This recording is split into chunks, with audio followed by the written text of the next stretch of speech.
someone that's not intimately familiar with the sheriff's office as you are, what would you say the greatest opportunity you see in the sheriff's department is, going into this role? And what would you say as the greatest threat or greatest disadvantage you're walking into, kind of both ends?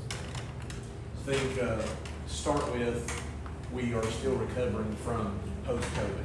And it wasn't just COVID that threw, whether you're in a restaurant or wherever you go to, after COVID, it was kind of a perfect storm, per se. And what I mean by that was we had the defunded police, we had bail reform, we had COVID, and we had the new generation that's come online everywhere, and not just at the sheriff's office. So all of those have been taxing. The 34 years I've been at the sheriff's office, we used to always be able to pick up the phone to the mayor council. There's like 100 applications there of people wanting to come work at the sheriff's office. And all of a sudden after COVID, we just found that it shrunk to nothing. We were begging to get people here. And like I said, I have friends that own restaurants and other businesses, and any of them I talked to, it was the same thing.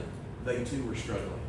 So we, as an agency, as administration, we started looking at, and we had to change a lot of things. We had to listen to the new generation. And that new generation continues to filter into our agency. They're becoming a larger and larger part of our employment base. So as the sheriff and the administration, you have to listen and learn in order to recruit them. You have to, at the same time, retain your people that are there, and don't let the balance get out with the new ones coming in and somehow leapfrog the ones that have been there 5 or 10 or 12 years. So there's a lot of challenges there, especially with our pay scale, but we've had to do a lot of things to attract the new generation, get those applications back up.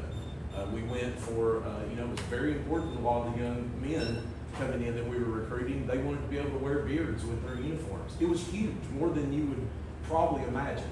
I can tell you 2 years ago, if you asked a pool of young men at the agency whether or not they wanted a 3% raise and wear the beard or a 6% raise total, you'd be shocked at how many of them that this was really important to them.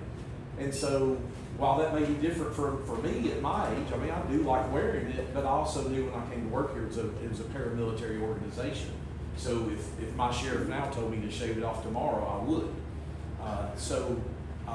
There's some things like that, the tattoos, we changed to an outer tack vest.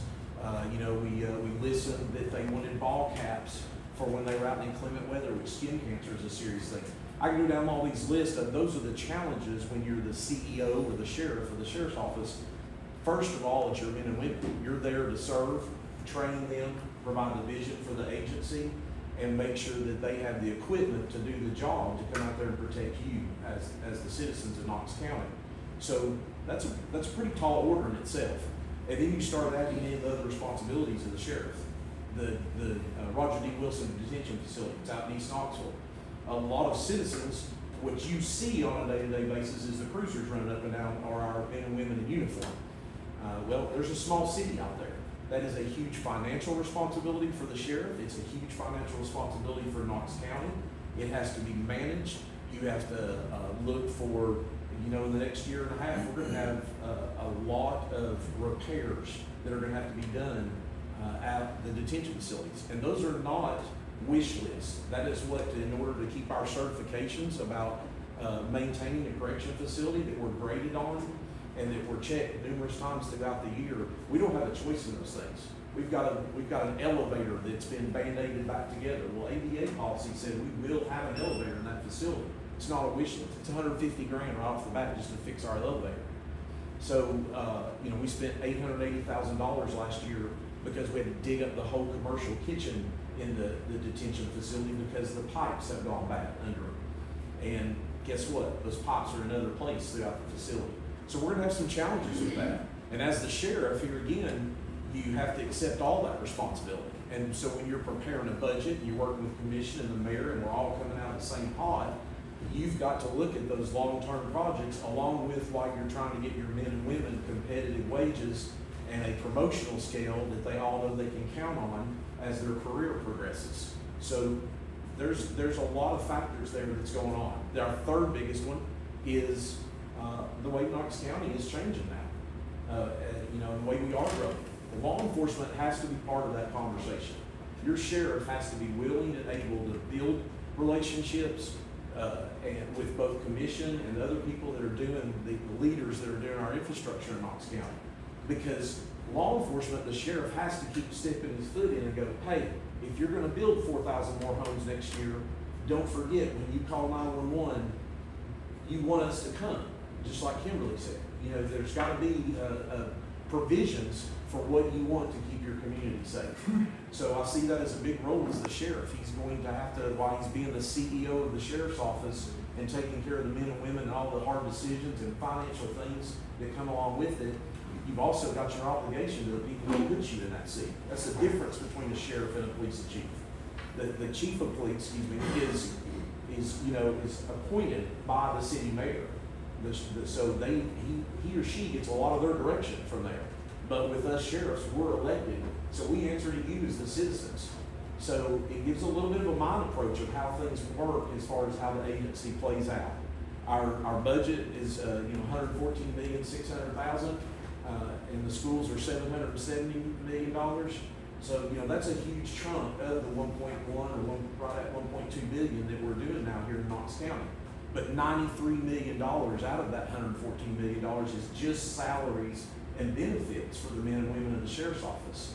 So when you look at that, really out of our $114 million budget, we're doing all of our operations off, somewhere around 15% of the budget. That's tough. That's not a lot of fat when you look at how many we have. We have 1,081 employees right now. We have 500 cars on the road. We have helicopters. We have all this other SWAT equipment. We have a lot of stuff, a lot of assets that we have to maintain and that we use to keep the citizens safe. So those are some of the biggest challenges that I see coming with the sheriff's office. As far as benefits, we're right on the cusp of a lot of technology that's coming to our sheriff's office and to this community. We are a lot, you've maybe seen on the news, a lot of the drone technology that's coming forth. We will be putting a virtual crime center online here probably about the time of the primary. We hope to have it up and running. And out of that virtual crime center, we're going to incorporate a lot of technological tools such as the flock cameras that you may have heard about. And we also are going to have drones placed throughout Knox County that are in deployment boxes in strategic places through Knox County.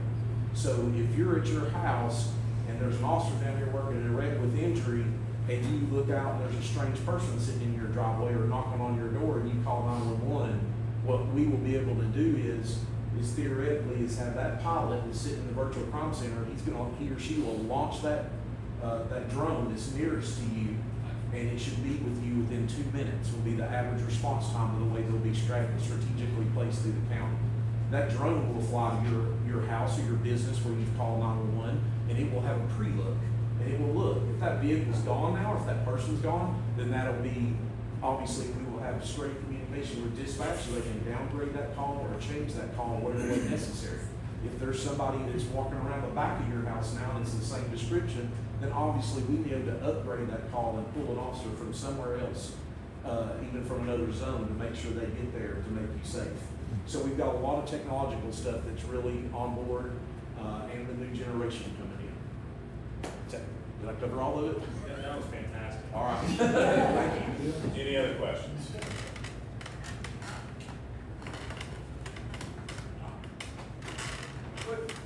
You personally, what's your number one priority?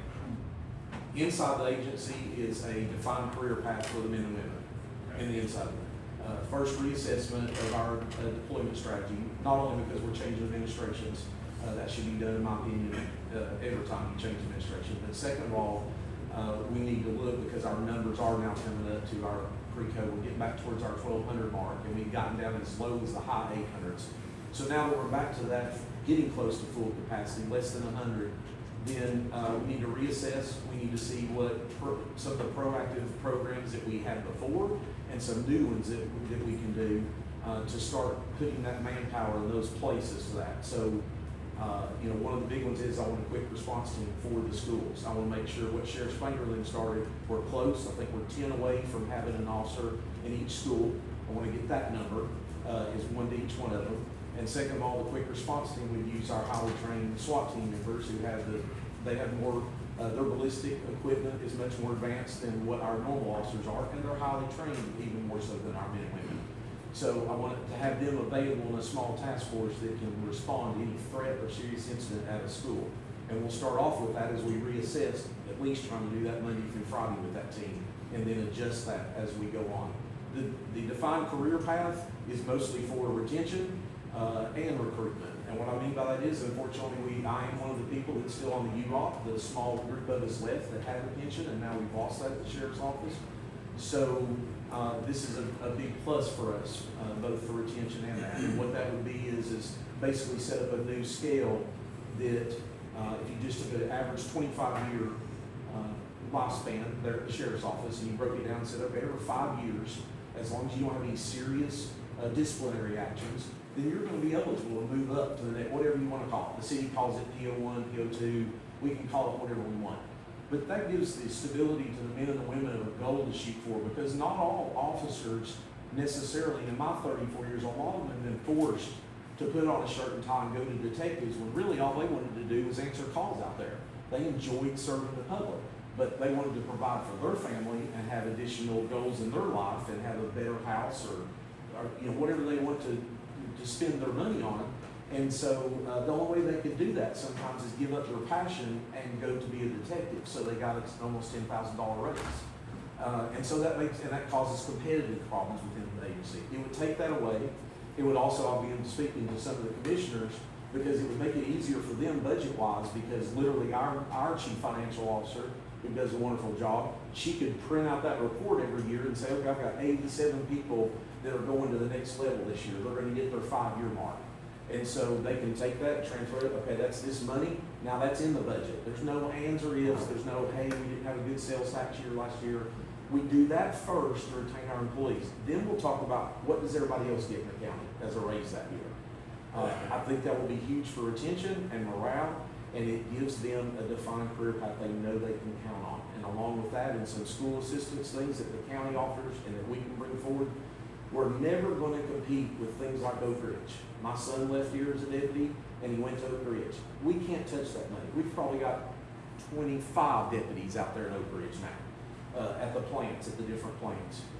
We won't ever be able to touch that money. What we can do, though, is work on these other things to let the men and women know that they're appreciated and their hard work pays off somewhere, because we all know, really, in the end, money's not happiness.